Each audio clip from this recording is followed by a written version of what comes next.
இவதான் என்னோட ரோகிணி. ரோகிணி பரத்வாஜ்.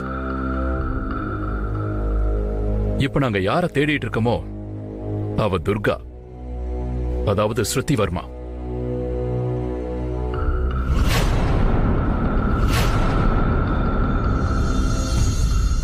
எனக்கு தெரியும், இப்ப நீங்களும் உங்களோட மொத்த குடும்பமும் ஒரு பொண்ணோட சக்கர வியூகத்துல மாட்டிக்கிட்டு இருக்கீங்க.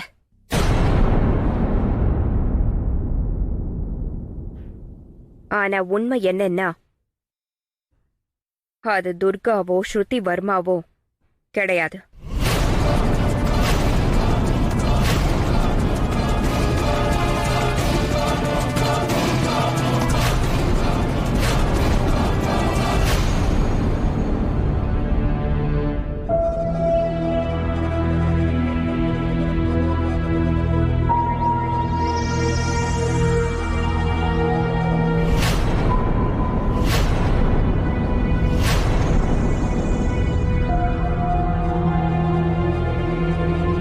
நீங்க ஏன் இந்த மாதிரி என்னைய பார்த்துட்டு இருக்கீங்க?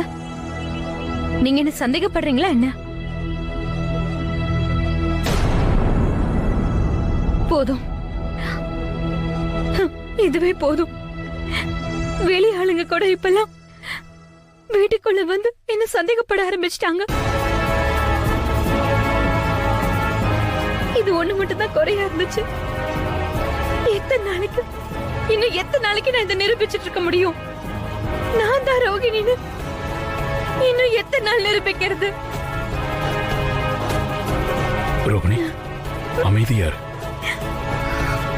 இங்க பாருங்க, நான் உங்ககிட்ட ஏற்கனவே சொல்லிட்டேன், உங்களுக்கு ஏதோ தப்பான அபிப்பிராயம் ஏற்பட்டிருக்கு. இருக்கட்டும் சித்தார்த், நீங்க யார்கிட்டயும் எதை பத்தியும் சொல்ல வேண்டிய அவசியம் இல்ல. நான் முடிவு பண்ணிட்டேன். இனிமே யாரையும் என் மேல் சந்தேகப்பட விட மாட்டேன். இதுக்கு ஒரே ஒரு வழிதான் இருக்கு. நான் இந்த வீட்டை விட்டு நிரந்தரமா வெளியே போயிடுறேன்.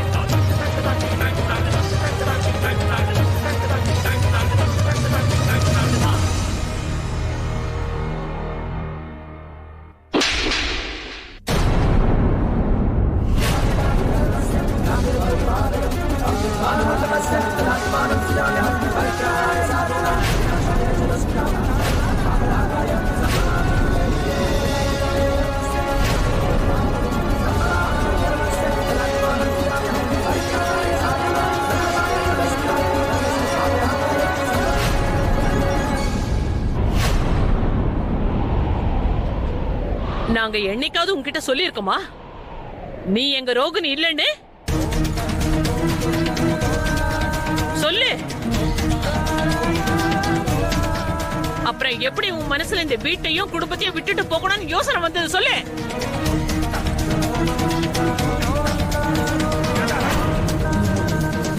இதுக்கப்புறமா உன் வாயில இருந்து ஒரு வார்த்தை வந்தது, நானே உன்னை வீட்டை விட்டு வெளியில அனுப்பிச்சிடுவேன். கொஞ்ச நாளா நம்ம வீட்டுல பிரச்சனைகள்லாம் நடந்துகிட்டு இருக்கே, அதனால நான் குழப்பத்திலே இருந்துட்டேன். ஆனா இப்ப எனக்கு என்ன தோணுதுன்னா, இந்த பிரச்சனைக்கு ஒரு முடிவு கட்ட வேண்டிய நேரம் வந்துடுச்சு. இப்ப நான் என்ன சொல்றேன்னா,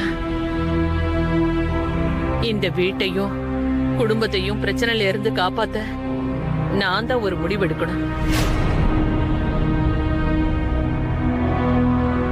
பாட்டிமா. இல்ல சித்தார்த், இப்ப நான் மட்டும் தான் பேசுவேன். அத நீங்க எல்லாரும் கேட்கணும். வைஷ்ணவி அம்மா, என்ன மன்னிச்சிருங்க. எங்க குடும்பம் மிகப்பெரிய ஆபத்துல மாட்டிக்கிட்டு இருக்க, அது எங்க எல்லாருக்குமே தெரியும். அத நீங்களும் தெரிஞ்சுக்கணும்னு ஆசைப்படுறேன். இவதான் எங்களோட ரோகிணி. சித்தார்த்தும் பிரேமும் எந்த பொண்ணை தேடிக்கிட்டு உங்க வீட்டுக்கு வந்தாங்களோ, யார் உங்களுக்கு அவ மனசுல தோணுன கதையெல்லாம் சொன்னாங்களோ, அவ ஒரு பயங்கர ஏமாத்துக்காரி. ஏதோ ஒரு முக்கியமான நோக்கத்துக்காக தான் எங்க வீட்டுக்கு வந்திருக்கா. இப்ப நாங்க அவளுக்கு எதிரா போலீஸ்ல கம்ப்ளைண்ட் கொடுக்கணும்னு தான் நினைச்சுக்கிட்டு இருக்கோம்.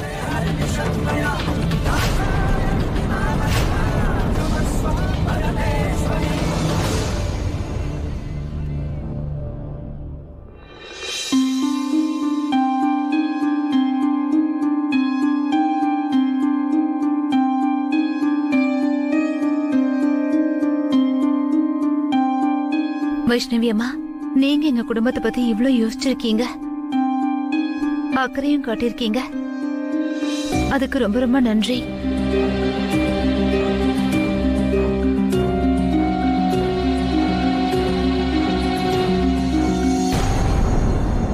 ஆனா இப்போ எங்களுக்கு அதுவே போதுமானது.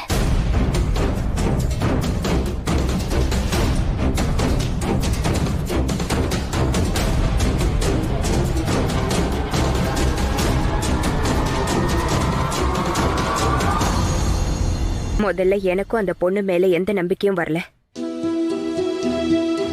ஆனா அவ திரும்ப திரும்ப சொன்னதுனால நானே அதை பத்தி உங்ககிட்ட கேட்டுட்டு போலான்னு தான் வந்தேன். ஆனா இப்ப நீங்க எல்லாருமே அந்த பொண்ணு பொய்யானவன்னு சொல்றதுனால இந்த விஷயத்தை இப்படியே விட்டுடலாம். நான் போயிட்டு வரேன். ஜெய் மா காளி. போயிட்டு வாங்க.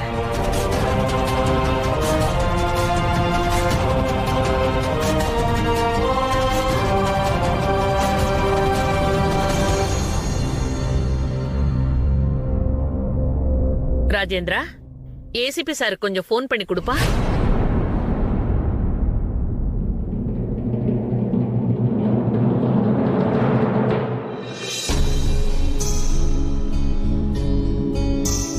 வணக்கம் ஏசிபி சார், நான் நிர்மலா தேவி பரத்வாஜ் பேசுறேன்.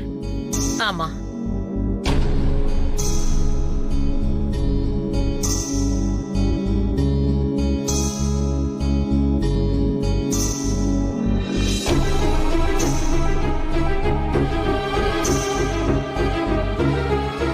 பாட்டி ஏசிபி சார் கிட்ட என்ன பேசிட்டு இருக்காங்க? பாட்டியும் ஸ்ட்ரைட்டா ஏசிபி சார் கிட்ட பேசுறாங்க. ஒருவேளை போலீஸ் ஸ்ருதியோட அம்மா அப்பா கிட்ட என்கொயரி பண்ணாங்கன்னா அப்புறம் உண்மை வெளியே வரதுக்கு வாய்ப்பு இருக்கு. அக்கா அக்கா, இந்த விஷயத்துல போலீஸ கூப்பிட என்ன அவசியம் இருக்கு? நீங்க பாட்டி தடுத்து நிறுத்துங்க. நான் எப்படி தடுத்து நிறுத்த முடியும்? அவங்க இந்த வீட்டுக்கு பெரிய. அதெல்லாம் எனக்கு தெரியாதுக்கா. நீங்க உங்களை இப்பவே தடுத்து நிறுத்தி ஆகணும். இப்பவே போங்க. அக்கா, போய் பாட்டியை பேச வேண்டாம்னு சொல்லுங்க. உங்களுக்கு ரொம்ப ரொம்ப நன்றி சார்.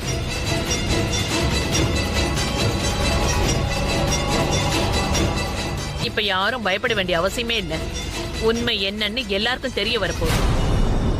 ஆனா பெரியத்த, இந்த மாதிரி நாம போலீஸ் கிட்ட இன்ஃபார்ம் பண்றதால இல்ல சீமா, இப்பவே வெள்ளம் தலைக்கு மேல போயிடுச்சு. நாம போலீஸ் கிட்ட சொல்றதை தவிர நமக்கு இப்ப வேற வழியே இல்ல.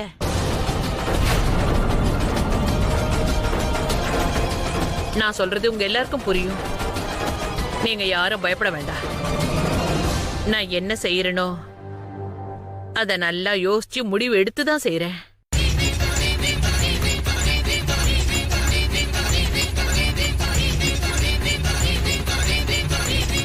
நான் இப்ப ஏசிபி சாரை பார்க்க போறேன்.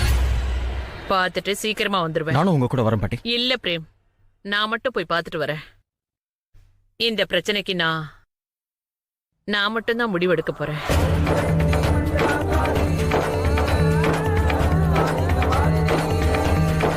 ஜெய் துர்கா தேவி.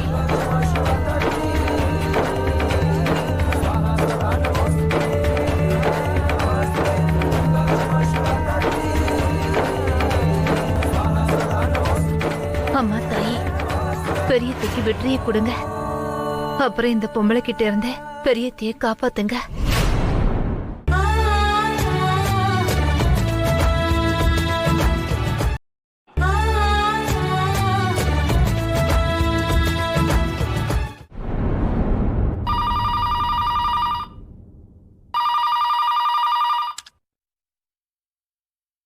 ஹலோ, நீங்க ரெண்டு பேரும் இப்பவே ஸ்ருதியை கூட்டிட்டு வேற எங்கேயாவது போயிடுங்க. இப்போ திடீர்னு? ஆனா அது எப்படி முடியும்? கேள்வி கேட்காத. இத மட்டும் தெரிஞ்சுக்கோ, போலீஸ் எந்த நேரத்துல உங்க வீட்டு கதவு தட்டுறதுக்கு வாய்ப்பு இருக்கு. உடனே அங்க இங்கிருந்து கிளம்பி போயிடுங்க. ஒருவேளை 3 பேரும் போலீஸ்ல மாட்டிக்கிட்டீங்கன்னா நல்ல ஞாபகம் இருக்கட்டும், உங்க 3 பேரையுமே நான் கொன்னுடுவேன். அடுத்து இப்ப என்ன பண்ணணும்னு கேளு. சரிங்க மேடம்.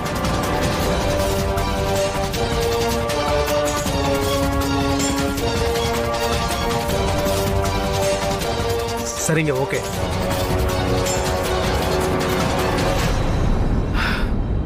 ஏமா ஸ்ருதி, சுஷ்மா, இது வந்துட்டேங்க. என்ன நடக்கணுமோ அது நடந்துருச்சு. இப்ப நம்ம இந்த ஊர்ல இருக்க போறது இல்ல. உடனே இந்த ஊரை விட்டு கிளம்பி போயிடலாம்.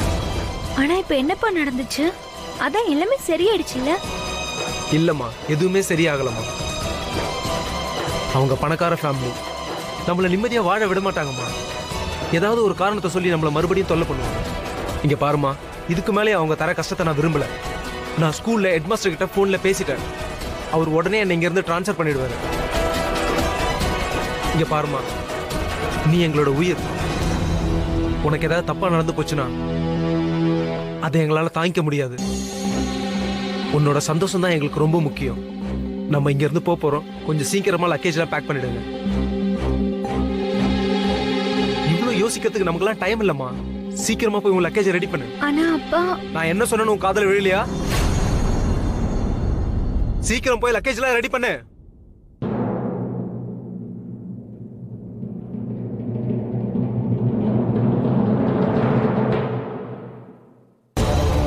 அப்படி என்னதாங்க இப்ப நடந்துருச்சு? உடனே இந்த ஊரை விட்டு போக சொல்லி மேடம் சொல்லிட்டாங்க. என்னெல்லாம் லக்கேஜ் எடுக்க முடியுமோ அதெல்லாம் எடுத்துட்டு உடனே கிளம்பு. சரிங்க.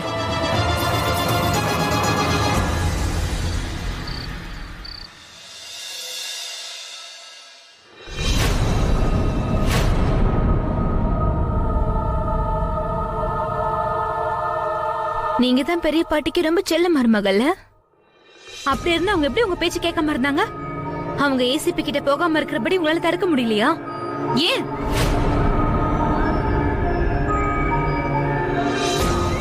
நான் தான் முயற்சி பண்ணல. நீயும் அதை பார்த்துட்டு தானே இருந்த. ஆனா பெரியத்தைக்கு என்ன தோணுதுன்னா, இந்த குடும்பம் இப்போ ஏதோ பெரிய பிரச்சனைல மாட்டிக்கிட்டு இருக்குன்னு. அவங்கதான் இந்த குடும்பத்துக்கு பெரியவங்க. அதனால இந்த குடும்பத்துக்கு எது நல்லதோ அதை அவங்க கண்டிப்பா செய்வாங்க.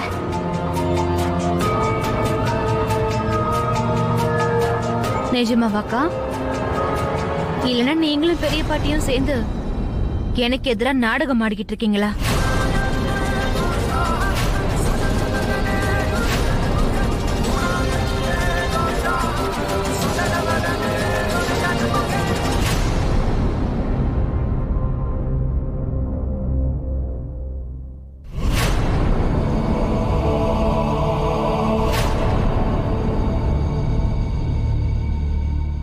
ஜெய் துர்கா தேவி, ஜெய் துர்கா தேவி.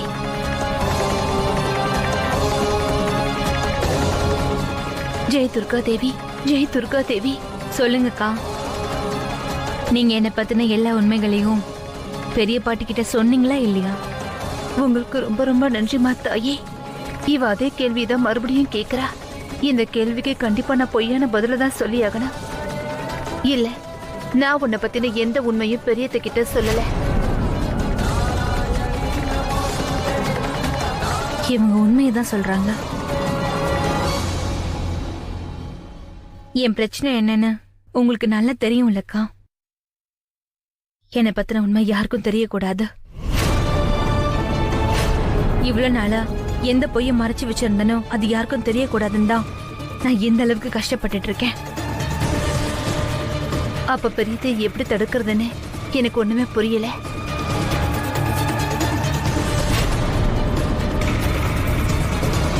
பெரியத்தை, உங்க பிளான் இப்பவே வேலை செய்ய ஆரம்பிச்சிருச்சு. இதுக்கப்புறமும் எல்லாம் நல்லபடியா நடக்கும்ன்ற நம்பிக்கை எனக்கு இருக்கு. ஆனா நீங்க போய் ரொம்ப நேரம் ஆயிடுச்சு. இப்ப நீங்க எங்க இருக்கீங்க? அம்மா தாயி, பெரியத்தைக்கு எந்த பிரச்சனையும் வராம பாத்துக்கோங்க. அவங்களுக்கு வெற்றியை கொடுங்க. அவங்க கூட இருந்து அவங்கள காப்பாத்துங்க.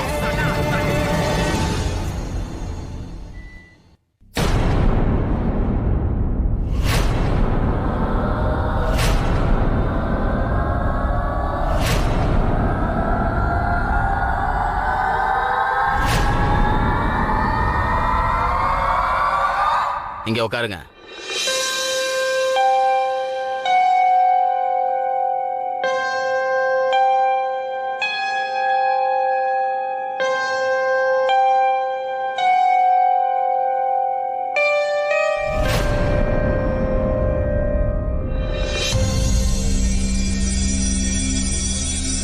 என்ன என்ன இங்க எதுக்காக கூட்டிட்டு வந்தாங்க?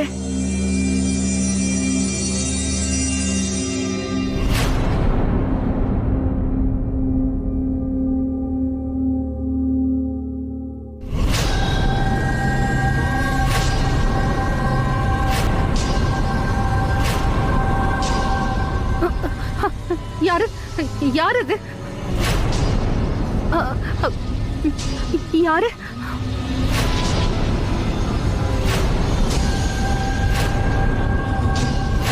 நான் யார்கிட்டயும் எதுவுமே சொல்லல.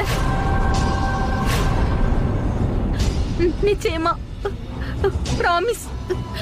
என் முன்னாடி வராது, என் முன்னாடி வராது. இல்ல இல்ல, வேணாம் வேணாம், என்ன எதுவும் செஞ்சிடாது. நீ அழாத மனோ. அக்கா,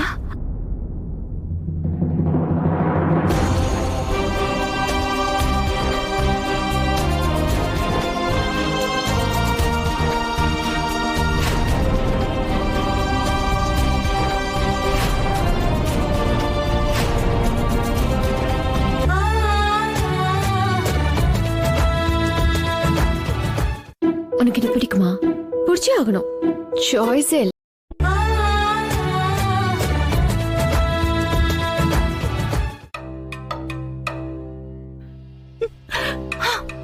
அக்கா,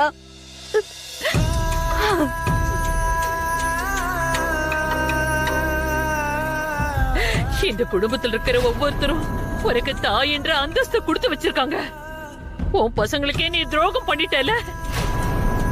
இந்த சீமாவும் ரோகிணியும் என்கிட்டயோ இல்ல அவங்க வீட்டுக்காரர்கிட்டயோ விஷயத்த மறைச்சிருக்கலாம். இந்த குடும்பத்துல எவ்வளவு பெரிய விஷயங்கள்லாம் மறைச்சிருக்கலாம். ஆனா உன்கிட்ட மட்டும் எந்த விஷயத்தையுமே மறைச்சதில்ல. உங்களுக்குள்ள அம்மா பொண்ணு உறவு இருக்கு, அவங்களுக்கே நீ துரோகம் பண்ணிட்டல.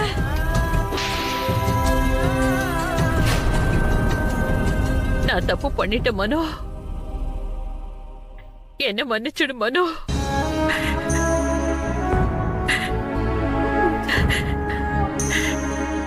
எனக்கு தெரியும் நீ நிரபராதின்னு. இப்ப எனக்கு இன்னொன்னும் தெரிஞ்சிடுச்சு. எந்த பொண்ணு நம்ம வீட்டுல பொய்யான ரோகிணியா இருக்காளோ அவ ரோகிணியே இல்ல, ஏதோ ஒரு மாயக்காரி. அவ நம்ம ரோகிணியை எப்படியோ வசியம் பண்ணி வச்சிருக்கா மனோ. அதனால அவ அவளை பத்தின விஷயங்கள்லாம் எப்பவும் மறந்து போயிட்டா. நீ உன்னோட தப்பை ஏத்துக்கிட்ட. ஆனா நான் எப்படி இதை நம்பினேன்? என்னோட மனோ இப்படி செஞ்சிருப்பான்னு. அவ அவளோட அக்கா குடும்பத்துக்கு இப்படி ஒரு துரோகத்தை பண்ண முடியும்னு. இப்ப நான் என்ன சொல்ல வரேன்னா, நான் உன்னோட அக்கா தானே. நான் உன்னோட பொய்க்கு பின்னாடி இருக்கிற உண்மையை புரிஞ்சுகிட்டு இருக்கணும். என்ன மன்னிச்சிருமானோ, என்ன மன்னிச்சிருமானோ. அக்கா, நான் ஒத்துக்கிறேன், நான் எந்த தப்பும் செய்யலக்கா. ஆனா நான் தனி ஆளா ஆயிட்டதுனால எல்லாரும் கஷ்டப்படக்கூடாதுங்கிறதுக்காக ஏன் அக்காவை குற்றவாளியா நிறுத்திட்டேன். நான் உங்க மனசை வேதனைப்படுத்திட்டேன். இதுல உங்க தப்பு எதுவுமே இல்லக்கா, இல்ல.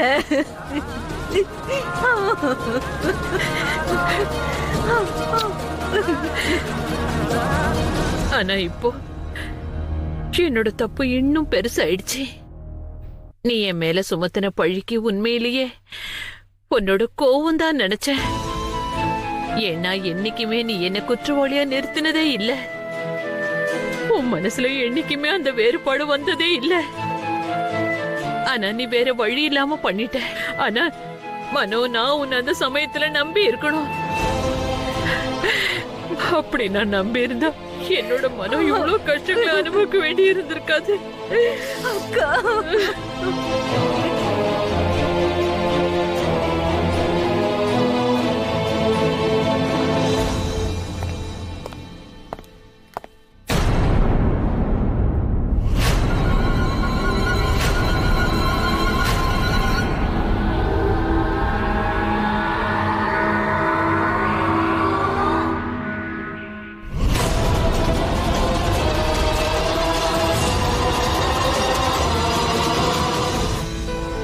அமர், உனக்கு என்ன நடந்துச்சோ அதுக்காக நான் என்னோட குடும்பத்தை சார்ந்தவங்க எல்லாரும் உன்கிட்ட நாங்க மன்னிப்பு கேட்டுக்கிறோம். நீ மன்னிப்பியாப்பா?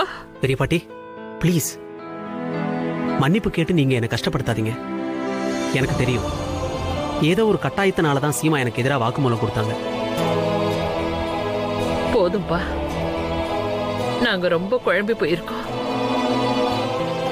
இதுக்கு மேலே முடியாது. நாம எல்லாருமா சேர்ந்து இந்த பிரச்சனையை தீர்த்து வைப்போம். இங்க பாரு அமர், சீமாவால நமக்கு எந்த உதவியும் செய்ய முடியாது. அந்த பொம்பளை எப்பவுமே சீமாவை கண்காணிச்சுட்டே இருக்கா. அதனால நீ வீட்டுக்கு வெளியில இருந்துதான் இந்த பிரச்சனையை தீர்த்து வைக்கணும். சரி அக்கா, இவங்க எல்லாமே சொல்றேன். ஆனா நீ முதல்ல சொல்லு. உனக்கு அந்த பொம்பளை பத்தி என்ன தெரியும் சொல்லு மனோ. அன்னைக்கு நான் எல்லாரோடையும் ஹோலி கொண்டாடிட்டு இருந்தேன். ஆனா என் கவனம் பூரா ரோஹிணி மேலதான் இருந்துச்சு. அவ அந்த பொம்பளை யாருன்னு கண்டுபிடிக்கணுங்கிற ஒரு முடிவோட தான் இருந்தா. எனக்கு என்ன தோணுச்சுன்னா, ஒருவேளை ரோஹிணியோட உயிருக்கு ஆபத்து வந்துருமோன்னு. அதனால யார்கிட்டயுமே சொல்லாம அங்கிருந்து நான் உடனே வீட்டுக்கு கிளம்பி போயிட்டேன். நான் வீட்டுக்கு போனதுக்கு அப்புறம் அங்க வீடு பூரா இருட்டா இருந்துச்சு. அட, ரோஹிணி எங்க காணோம்? ரோஹிணி, என்ன இது? கால் கொலுசோட சத்தம் கேக்குது.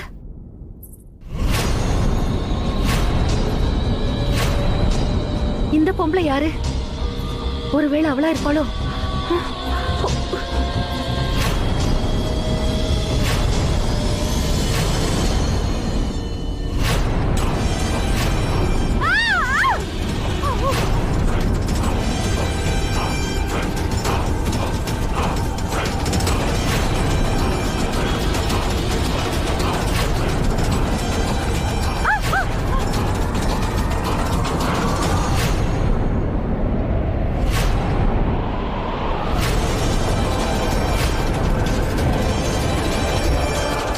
நீங்க இந்த சமயத்துல என்ன பார்த்திருக்கவே கூடாது.